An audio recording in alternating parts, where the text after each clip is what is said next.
புளி சாதம் செய்யறதுக்கு புளியெல்லாம் கரைச்சி டைம் வேஸ்ட் பண்ண வேண்டாங்க. இந்த ஒரு பொடி போதுங்க. சூப்பரான புளி சாப்பாடு நம்ம ரெடி பண்ணிடலாம். வாங்க இந்த ரெசிபி எப்படி செய்யலாம்னு பார்க்கலாம். அதுக்கு நான் சொல்கிற பொருள் எல்லாத்தையும் மீடியம் ஃப்ளேமில் வறுத்து எடுத்துக்கோங்க. 1/4 கப் கடலைப்பருப்பு, 1/4 கப் உளுந்தப்பருப்பு, 2 டேபிள் ஸ்பூன் வர கொத்தமல்லி, 1 டேபிள் ஸ்பூன் சீரகம், 1 டேபிள் ஸ்பூன் குருமிளகு, 1 டீஸ்பூன் வெந்தயம், 1 டேபிள் ஸ்பூன் கருப்பு எள்ளு, 1 கைப்பிடி அளவு கருவேப்பிலை எடுத்து வறுத்துக்கோங்க.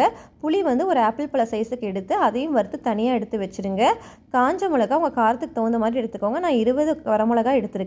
கொஞ்சமாக பெருங்காயத்தூள் சேர்த்து எல்லாத்தையும் மிக்ஸி ஜாரில் மாற்றிட்டு கொஞ்சம் உப்பு சேர்த்து குறைன்னு அரைச்சிக்கோங்க. இப்போ 1 டீஸ்பூன் இது கூட மஞ்சத்தூள் சேர்த்து நல்லா நைஸாக அரைச்சி எடுத்திங்கன்னா சூப்பரான புளியோதரை பவுடர் ரெடி ஆகிடுச்சிங்க. கோயிலில் கிடைக்கிற அந்த டேஸ்ட் நமக்கு கிடைக்கும். இதை வச்சு எப்படி புளி சாதம் செய்யலான்னு பார்க்கலாம் வாங்க. ஒரு பேனில் கொஞ்சம் எண்ணெய் ஊற்றி கடுகு, கருவேப்பிலை, வரமிளகா போட்டு பொரிஞ்சதும் நான் வந்து வெள்ளை சாப்பாடு அது கூட சேர்த்திட்டு 2 டேபிள் ஸ்பூன் நம்மளோட புளியோதரை பொடி சேர்த்து கொஞ்சமாக உப்பும் சேர்த்து பெரட்டி எடுத்திங்கன்னா அப்பப்பா கோயிலில் கிடைக்கிற அதே புளியோதரை நம்ம வீட்டிலேயே ரெடி பண்ணிடலாங்க. கண்டிப்பாக ட்ரை பண்ணி பாருங்கள். நம்ம சேனலை சப்ஸ்கிரைப் பண்ணி